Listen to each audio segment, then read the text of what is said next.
1, 2, 3, 4.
Hey folks, thanks for checking out this week's feature lesson at Music with Ryan here.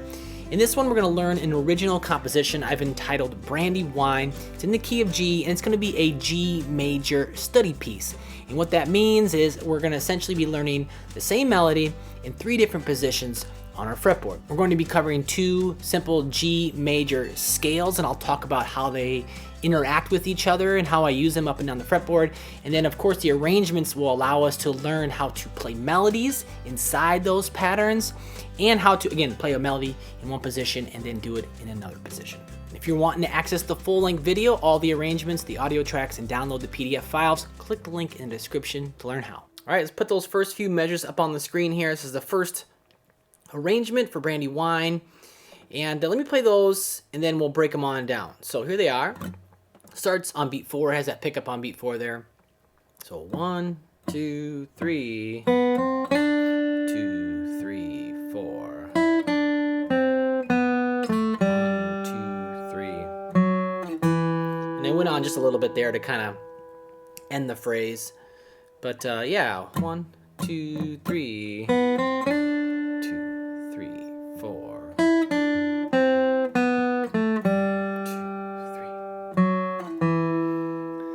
All right, so like I said, we have a pickup there on beat 4. It starts on the open B and then the first fret B. And then on measure 2, I want you to shift to the 3rd fret with your first finger. So, okay, use the first finger. That's the position we want to be in. And in that second measure there, it's a whole note, all right? So the circle around it with no stem means a whole note and 4 counts. And there's gonna be a lot of whole notes and dotted half notes in this piece, so there's gonna be a lot of space. And that's kind of part of this arrangement. Again, we're not just gonna be doing consecutive 8th notes all the time. We'll get a little bit more expressive, but just having to be able to sustain a nice whole note or half note and give it a little vibrato is gonna be part of this lesson and the arrangement here. It's kind of part of the sound or the feel of the tune. So, 2, 3, 4. You know, that's all I'm doing. All right, then on measure 3 here, we get to some syncopation for sure. And here's what it sounds like. And I landed on measure 4. Make note, there's a bunch of upstrokes in a row due to all the ties in there. Those little lines that connect 2 numbers are ties. So, starts on the 5th of the B string, and it's gonna be, then we go down to 3. So it's 1 and 2, and on the and of 2, we go to the 5th fret on the G, and then on the and of 3, we go to the 4th fret, and on the and of 4, we shoot down to the 2nd fret. Okay, it's not necessarily, you know, a tough fingering position, going down that major scale, but we're going to syncopate it to give it, you know, some to make it be a little bit more expressive, right? So 1 and 2 and 3 and 4 and then on measure 4 we'll land on an open G. And here's another instance where we have a circle with a dot. Okay, so a circle with a dot and a stem. That's a dotted half note, and that gets 3 counts. Okay, so again, lots of more space here, right? 1, 2, 3, and then we go to the 4th fret on the D, which is the F sharp note, which I really think defines the melody line here. And it's over top of the C chord too, which it makes it rub even more. 1, 2, 3, but then we'll resolve to the 2nd fret. So yeah, getting the 3rd measure, if you get that, you'll kind of get the feel of the tune and the overall, that's kind of the motif, for the piece, or part of it, the small idea here is that rhythm. Right? 1 and 2 and 3 and 4. Oops, sorry. 1 and 2 and 3 and...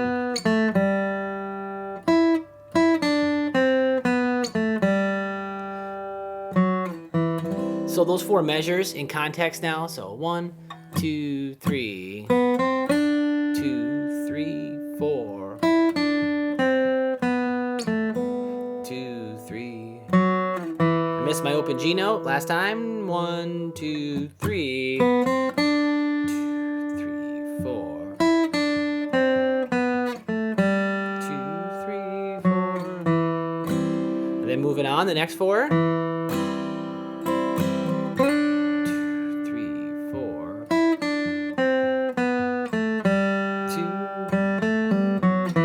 So it's very similar things going on right there. I just changed up the rhythm a little bit. And, again, as you notice, we're doing all G major stuff. We're really utilizing all 7 notes, right? There's 7 different notes of the scale. We're,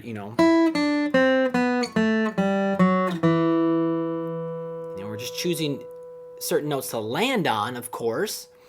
And, often will be the 1, 3, or the 5 of the chord, but we're using the G major scale to set the feel, and really it helps determine the phrasing, if you will. Essentially just your note choice, and that note choice is going to determine how it feels and how it sounds, right? The texture of the tune. So measure 5 here, we're going to land on the 2nd fret of the D. I'm going to play a C chord, but I'm going to finger it, as you can tell there, just a little bit different. So the 3rd finger is going to shift down, and then I'm just going to do a strumming pattern over the C chord. So I'm going to pluck that note, and then down, up, down, up. Just going to strum those 4 strings right there. Okay, and then measure 6 kind of starts everything back over, right? We kind of repeat the melody. It's kind of like A, B, B here, essentially, is the structure. But measure 6, we're going to shoot back up to the 3rd fret. So we're here, and we want to get to that 3rd fret on the B, but I want to use my 1st finger, so got to get it in there, right? So whole note there, 2, 3, 4. Same rhythm as measure 3 here and measure 7. And then measure 8, I slightly changed the rhythm of the melody here. So measure 8 has a half note this time. So a circle with a stem all by itself there is a half note, 2 counts. 1, 2, and then some 8th notes. Open, G, 2, pull to 0, and 4 on the D. Right? So everything's the same except for that measure. So I'll just play it all one more time, and then we'll move forward. Ready, go. 2, 3, 4. 1, 2. Okay. Now real quick, one of the tricks or helpful tips I would recommend to staying in time with all these half notes and whole notes, and I guess, all this space, is that I don't just play the note in my right, and this will be in the right hand. I don't just play it and my right hand stays still. I'm still kind of like lightly bouncing back and forth as though I was strumming, as though I was maybe doing consecutive eighth notes, but you can't be stiff in those. We still have to feel the pulse the whole time. So even if I'm go to that, second measure or whatever, 2, 3, 4, you see my hand bouncing back and forth. And if you hit the strings, that's okay. It's not like, it could be half note with a couple quarter notes or eighth notes in there, but 2, 3.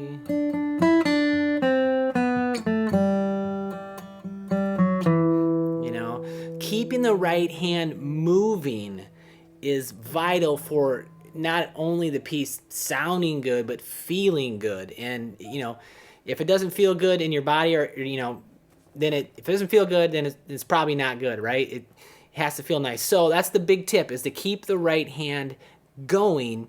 And, you might have to practice in front of a mirror to do that. All right, then moving forward here, measures 9, 10, 11, and 12. We're kind of wrapping up the A part and moving to the B part. So here's what it is.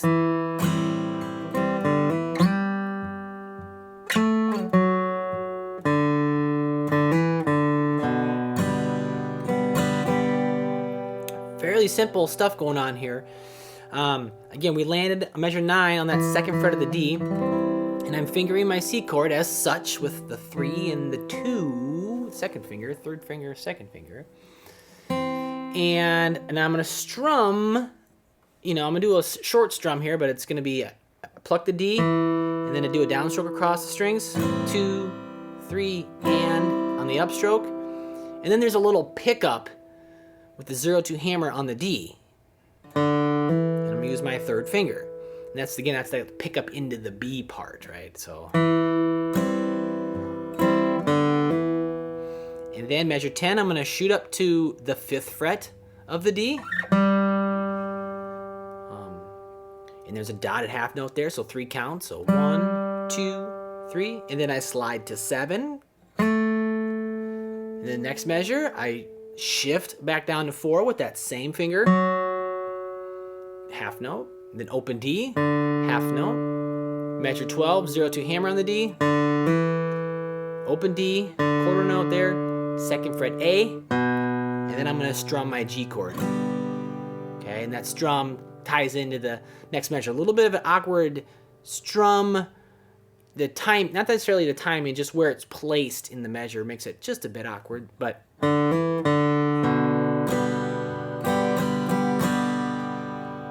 So, straightforward there, right? Let me play those 4 for you again. So, ready, go. 1, 2, 3, and 2, 3, 4, 1, 2, 3, 4.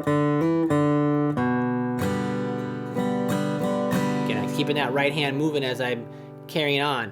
And then measure 13, the next few, it's kind of essentially, again, repeating the B part.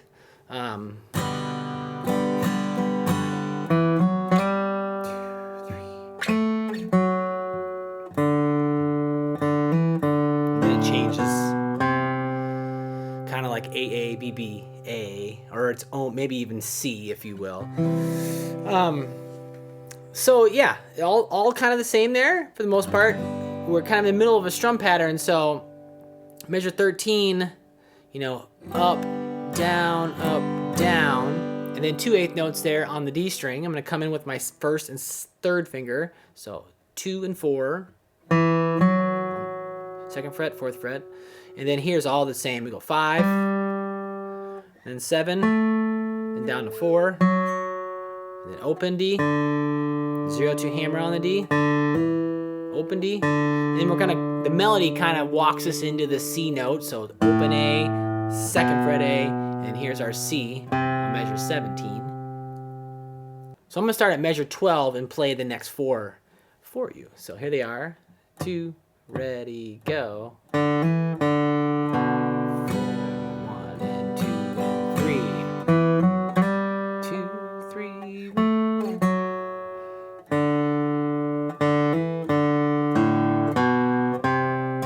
Okay, and I went on there.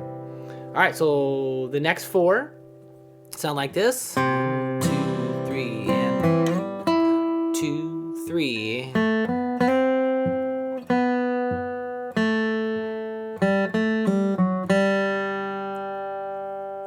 So measure 17, I land on that 3rd fret of the A, right? And that's a C note, C chord. Then we're gonna do kind of a partial strum. So 1, 2, 3, and then on beat 4, we're gonna hit the 2nd fret D, which is where my 2nd finger is, the E note here. And then we slide to 5, 4, and next measure, catch the 5th fret of the B with my 3rd finger. And I will give it a little vibrato there. So that's 3 counts. And on beat 4, we go to the 2nd fret. We gotta kind of come out of that position a bit here and go 2, 4 on the G. The next measure is just half notes, right? 5 on the G, shift down to 4, 2 counts.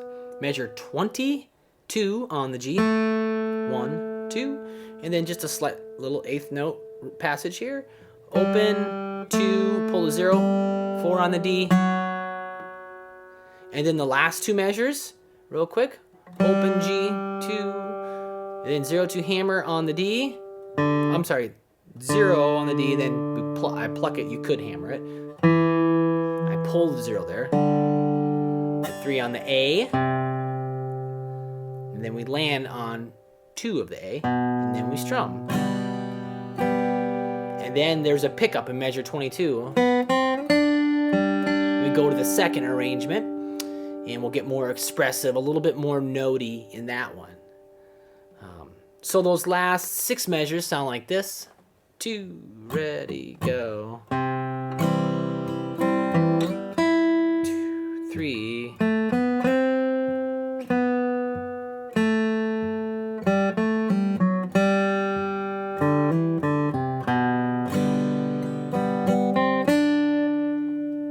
Okay, so there's the first arrangement. You know, some of the stuff is simple. You know, a lot of the melody is simple, but the parts that aren't are somewhat syncopated, are very syncopated in some cases.